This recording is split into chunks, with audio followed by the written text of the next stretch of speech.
Let me break this down into two, because I did do my own thought process the other day on the three midfielders I want United to sign. And there's going to be a bigger question after that of how many players will actually United get this summer? What are the positions in the team that actually need to be strengthened as soon as possible to be able to deal with all of the fixtures next year? I did mine the other day, but I'm keen to hear yours, because I know that I already know what they are. And if anyone follows you on social as well, I'm sure that they get the point as well. But let's just double back on that conversation. If United sign three midfielders this summer, who are your three? Tchouameni. Am I saying it right? Tchouameni? Tchouameni, yeah. Tchouameni? Yeah, forgive my crass Australian accent. So Tchouameni, Carlos Baleba, Mateus Fernandes. Those are the three. That is the most realistic sort of dream scenario that I can come up with, that I can see, that is also, slightly utopic. Well, it is utopic, because that is a really good outcome, because I think that Elliot Anderson is most likely City bound. So I think you start playing without him. I think the Real Madrid situation is breaking nicely for United. I don't know what's going on. I don't think we have, the exact story, but when it's being reported in The Athletic, you can take it as pretty goddamn reliable, and that scenario and that price could be right, that they're not going to have to go on a crazy spend for him now. Real Madrid don't quite have the leverage. United and what a crazy situation, by the way. A lot of business. There's why watch reality TV when the best soap opera there is football? It is just nuts. What was happening? I was sort of sad to miss it all. That's the problem with the time difference here. Sometimes you just miss it, but it's amazing. It was very Trump-like that they managed to be a deflection for Kylian Mbappe after everything happened with him last week at the training ground. Everything that this happened the first time with the first confrontation, then it happened again. It's crazy, and they are just they can participate for the banter belt if they want, because it really felt like that with them losing the title at the new camp. Unreal, mate. There's nothing like it. And even if you look through their squad, it's not that good. So they really do need money to turn it over and get it rolling again. If you compare it to Barcelona, the difference in Barcelona's youth and the difference that's made for them, they have such a young squad. I think I saw Alice saying that they had one of the youngest in La Liga, potentially the youngest on average, which is crazy. But that's also the product of the youth system in Spain, where Real Madrid and Barcelona do hoover up other clubs, young talent. It's not like in England. It's much easier for them to poach players. And there was also La Masia and the effect that that's had for Barcelona.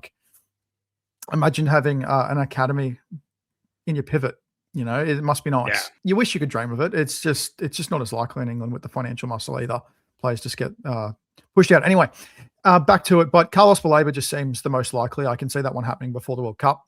That feels like the Matthias Cunha of this summer that gets done pretty quickly. I don't think what happens with Brighton's European aspirations changes anything. On the other hand, with Mateus Fernandes, their relegation really does help. The only thing that comes with that is that all the suitors that'll come for him. It's just really dependent on how much they prioritize him.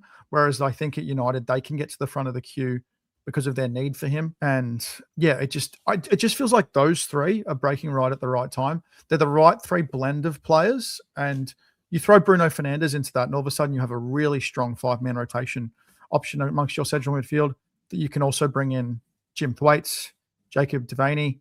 Depending how preseason goes, there's a real opportunity for one of those players to stand up and take another spot and play in cup games, because they're going to need to rotate heavily. But they're going to need two really good midfielders able to step in for their starters. And it's going to create some really healthy competition. And it's also not going to put a lot, you've got 3 young midfielders in that group between Fernandes, Mainu, and Baleba. And with the amount of games they're playing, not playing tons of games on each of them is probably a good thing, because we've seen what happens when young footballers play way too much football at a young age. So that's also part of my thinking. You're building your midfield for now and the future. And that's another thing about this summer, that this is the platform for that 2028 charge. So they set the table for that now, where they ensure Champions League qualification again with a really strong season. Can they get on the outside of the title race? Realistically, next season with the amount of games they'll be playing, can they be on the outside of that? Can they be the third team or whatever it is? There's all these opportunities. And I think it all stems from midfield. And I think that's why it's good to start the discussion there, because if they get the midfield right, and I think we saw that against Sunderland, they badly miss having a 6 that sets the table for the rest of the team. They also miss physicality in there. I think the big thing that you see, Like this season. Noah Siddiqui has been mentioned as a potential United target, and I think he's on the lists. I don't make that likely to happen particularly because I think what I said about him the other day was, well, you probably should have picked him up from his last club. He only signed for Sunderland last year and he cost about 15 million quid, and now Sunderland are probably going to ask 50. Like that's not the boat that you need to get into. I made maybe the same comparison with Belabor as well, although, you know, Brighton signed him a few years ago for like 30 million quid. It's about what price you can get him at. But I do want United to actually, in some positions, go and make those signings, more sign a player from the Belgian league like they did with Lamans, because it can work. You know, that pressure, there's probably not a more pressurized position in the team than the Man United goalkeeper. And they've signed a goalkeeper from Belgium who's never been tested at the highest level, who's come in and actually, like Liverpool mistake aside, looked really good. He was great again on Saturday as well. And yeah, I think for me, just to touch on those three midfielders, go back and listen to the episode that I did on this, by the way. I think I put it out last Thursday or something like that. I like in Belabor, Tchouaméni, and Mainu and Fernandes. I think that, like you say, any combination of two probably work together, really. But you also look at how all of them are around, apart from Tchouaméni, are like 21, 22. You can't have four midfielders in there of all that age. So you do need somebody more experienced for me in there. And Tchouaméni is that. He's won stuff at the highest level, obviously. So I think if this is a chance to get him out, then great. You have Tchouaméni as your DM, Belabor as your other DM / box-to-box kind of like breaker-upper of the game and that kind of thing. You have Kobbie Mainoo who's Kobbie Mainoo, and then the alternative to him is Matty Fernandes, who, if you can get him, you've got the Bruno Fernandes link as well. If you keep Bruno Fernandes, and like he is obviously out there as a Bruno Fernandes super fan, so you'd probably want to play alongside him. I wouldn't rule it out. I've got to say, it'll cost more than 150 million that was reported the other day in terms of what United want to put in on the midfield. But I think if you're clever with add-ons, great. I think I'm quite optimistic that might happen. Yeah, and I think it's pretty clear they're going to have to spend more than sort of what's circled around. Sort of the rumored spend has been 150 million. I just think it's going to be a little bit more than that because it's going to have to be. They're going to have to push the boat out and figure a way. They're going to have to probably use more of the revolving credit facility. Probably no secret now to why they've extended it, being that they've done that long in advance. And sort of, you put the pieces together, they've sort of prepared for it. We've seen the Betway deal come in. We're going to see more than that come in. I would be shocked if we didn't. Now that Champions League is lined up, I would be very surprised if there wasn't more commercial partners brought aboard, which is straight cash, which is exactly what the club needs. They cash on hand. And also they're still gonna have to get creative with how they structure deals. But also, like you said, those Lamans signings, can they find, for example, they're not gonna be able to spend premium money on a centre back this summer. I still think they need one just because of the injury concerns. Can they spend Dorgu and Lamans money on a high upside centre back, for example, Koulibaly from Werder Bremen? So a young player, and someone who can definitely be used in the first team, but in a much more secondary role. It just adds to your depth a bit so that you're not relying on players with injury concerns. And also, we don't 100% know what the future of Lissandro Martinez, with him needing a new contract and a year +1 to go. So they're just going to have to get creative, and it's exciting, but there is so much risk attached. How much is the club willing to push the boat, and how much do they see that as a risk? But also, how much can they afford not to? Because I don't think they can afford to skimp anywhere. Yeah, the thing is, if they don't go big this year, and you see how teams, I'm taking Tottenham as the example here, but they've had like a long run. They went pretty far in the Champions League, actually, into the knockout rounds. And yet they were 17th. They came like 5th in the Champions League table. And there's a big difference there, but something suffers. And United know that as well because they suffered. Ruben Amorim's favorite word, suffer.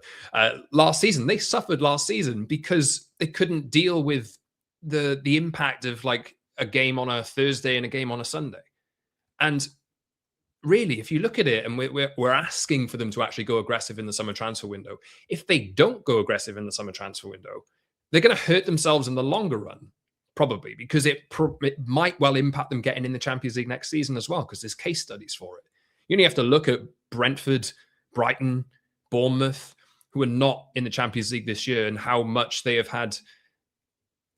more they have been able to kick on because they've only had really the league to concentrate on. And you can even point to United themselves as an example of that too. So I think they need squad depth. They really, really do. And the midfield's going to be key to that one. So let me know in the comments your thoughts and your three midfielders as well. Adam's and mine is Tchouaméni, Baleba, and Mateus Fernandes as well. I think that would be amazing. But just in general on the squad, you talked about a centre-back there. And I feel like this as well. I think it was Swedish Rumble on Twitter who pointed this out the other day as a criticism of Carrick's United and White, like he's picked Maguire and Heavens being in the team and was out of the team for Martinez at the weekend. I kind of get that. I said in the preview that I did, I wanted Heaven to play. But I think we talk about the midfield and how important it is. Having a defense that can push up to condense that space. And if you have centre-backs who can deal with the threat in behind physically in terms of speed and being able to tackle and play one-on-one as well, that is as important. And if United are to get to a level of competing for titles, they need to play higher up too. So it begs the question for me, really, of I think we've had conversations in the past of whether they sign a centre-back or not this summer. For me, it was maybe they end up doing it next summer unless they can find a free transfer or whatever. But in terms of them actually getting to competing for titles, they need a centre-back. They probably need... How many positions do they actually need before I actually list them all out, do you think? If they had to get to that point where they are competing for a title, we've named the three midfielders and what they could maybe do this summer. How many do they need in general? Because I think I went on a show recently and said it was about 8, but it could be more. Okay, so if you start from the very back, they're going to need a second goalkeeper because I think what we're seeing is that Radek Vitek is going to be sold this summer. And that sort of makes sense from the perspective that Sonny Lemons is clearly the number one. He's a young player that needs to play. Could they do a 2-year loan, a Courtois sort of deal where but I just don't think that's realistic in the financial climate. The money is a big thing though with that, isn't it? Yeah, getting that cash from a Premier League club would be really valuable. So they're going to need another goalkeeper. Probably just an experienced one, who's willing to be a backup. Finding a really good backup goalkeeper is as hard as finding a backup striker, which is another thing that they need. They need a right back. They need another centre back. They need a left back. They need 3 midfielders. They need a Bruno successor. It depends what you think of Matthias Cunha. I prefer them to be separate, but if you don't sign one, then I guess Cunha plays when Bruno doesn't. They need a left winger who looks a lot like Marcus Rashford. And they need a backup striker. Great goal last night, by the way. Great goal. Yep. Another big game performance from him. And I know he missed that other chance and Barca fans jumped straight over that, but I don't think you can really argue a 28 goal contributions as a bit part player at 85 minutes per. Like he's done really well. Whatever happens. I think the door is closed. So I don't think we're going to get into that one, but doors can reopen with a new manager. So I guess it's never over until it's over. But I think Barcelona are just trying to do the best deal for themselves. I think they'd be silly at that price and at reduced wages, which he's already agreed to not do that. It just seems like we're playing a bit of a game at the moment, and it'll be a case of whether United blink. It doesn't seem like they're going to, but got a lot to play out. But yeah, I mean, you add all that up. So second goalkeeper, right back, centre back, left back, 3 midfielders, left winger, and another striker. And a Bruno sub. Yeah, so plus you've got 10 players over the next 2 summers. Can they get 8 this year? But also, you can find different ways to do that, right? So can Jaden Camerson become that right back in 12 months so that he can play more first-team games? Does a left back emerge? Although I don't think you can wait on that. There's things that can take place. Can Cheeto become the backup striker in 12 months' time? If they sign one now, someone takes over from him. Like if Danny Welbeck comes for a year on a farewell tour,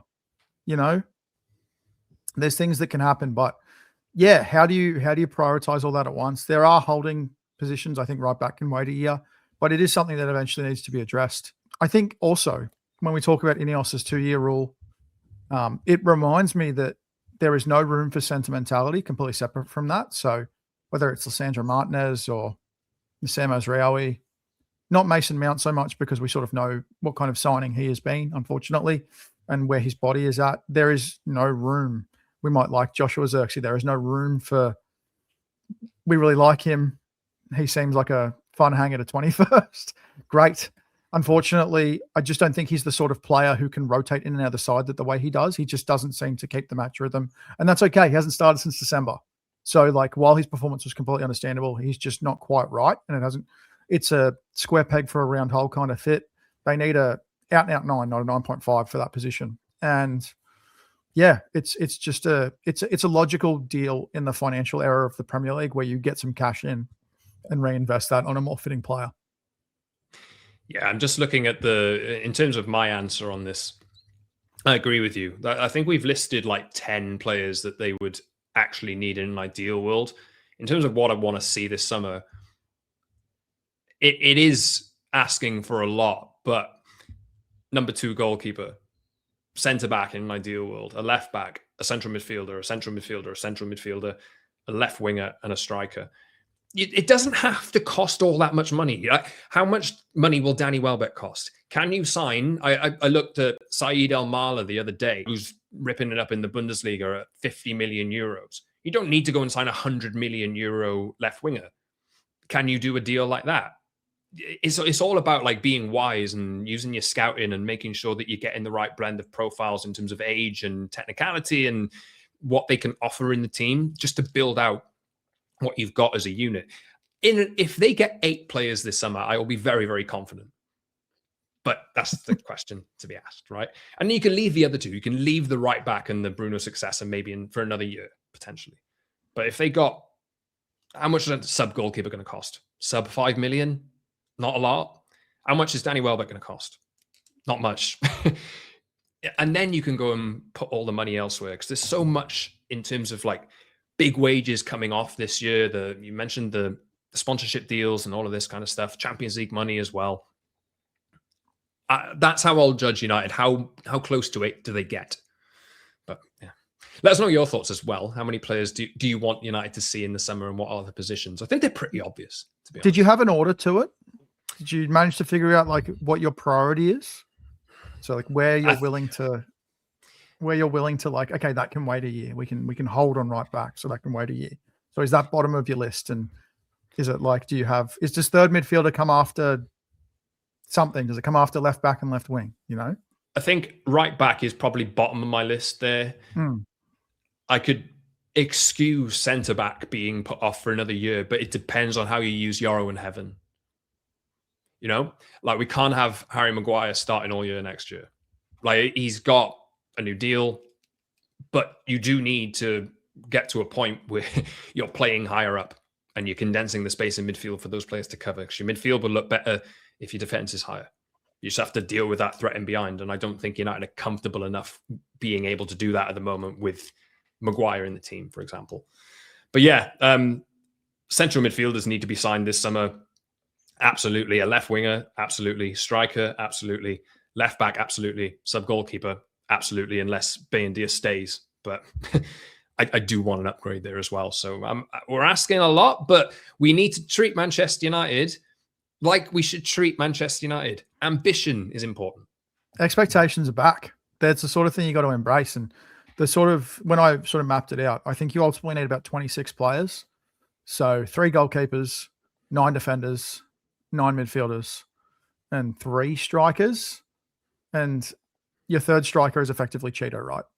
So you need to sign another one. You bring Cheeto in if you absolutely have to, or you give him a run in cup games, because his development has really got back on track this season by taking a step back. If you can reintroduce him in cup football only, in the right scenarios, and you fill out that 26 with your academy, that is what you need these days. It is just, you have to bat so deep. That's why City and Arsenal are where they are, is because, well, in one case, they've been able to try and again and sign whatever they need and just discard whoever doesn't work. But what Arsenal's biggest strength for me is their strength and depth.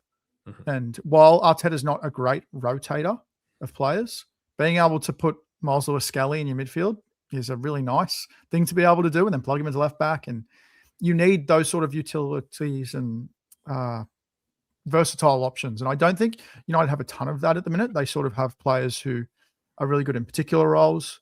And yeah, we saw it against Sunderland. They just don't have a lot of room for rotation. Like they really don't. The drop-off is so stark. We saw it just before Christmas when injuries started to kick in and AFCON absences, the drop-off was stark and the performances weren't great as it was. And also, like we saw losing that focal point up front and how having Benjamin Sesko really straightens them out and all the work he does. I think maybe we can appreciate the work he does physically as well. It makes such a difference.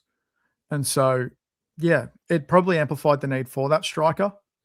And yeah, it's like you said, not all those players cost a ton of money. You can be creative with Patrick Dorgu is proof that you can be creative with a left back. Although I probably wouldn't that would be one of the positions. Like if Lewis Hall is gettable, I'd be pretty aggressive with that one. He's probably the most ideal. What does Juve cost at West Ham if they get relegated? Things like that. I don't know. And the other thing that I like about Juve is he feels a clear athletic need. He can do exactly what Luke Shaw can't. And I also think that can Patrick Dorgu please play at left back? I think that in big games, Patrick Dorgu is a left winger. Against bigger teams, you can use him in those sorts of scenarios when you need more defensive work rate. I just don't think he's there as an attacker yet. And I think that's the thing that was holding him back as a left wing back. You need to give that time to develop. The best place to do that is left back, where he can overlap and support a talented forward. You've got to take that pressure off him. He's just not quite there yet. We saw he's also coming back from serious injury, so he's not quite himself yet either. But yeah, I don't know. I would be really disappointed if we go into next season as well. And I hope that they know that they can't do this. Go into next season with Patrick Dorgu and Matthias Cunha as their left wing options. I know you have JJ Gabriel coming in, but he's another player that we don't want to disrupt his pathway of development either. So something I'm mindful of. Well, he could be the left winger or the 10 option if you play your cards right and you can just put him in because he can play next season. But look, let's see what United do. Please let us know all of your thoughts on how many players United actually need to sign this summer, because I'll be disappointed if they get 5, I've got to say. And I want to expect Manchester United winning titles. I want to. But Adam, thanks for joining me for this one. I appreciate it. We'll just talk about Casemiro in an episode that's just to come as well. But appreciate you as always, man. Thank you very much. Subscribe to the podcast if you've not done so already. All the links are in the description. Follow Adam and myself on social as well. We'll see you soon, everyone, for another episode of TPL.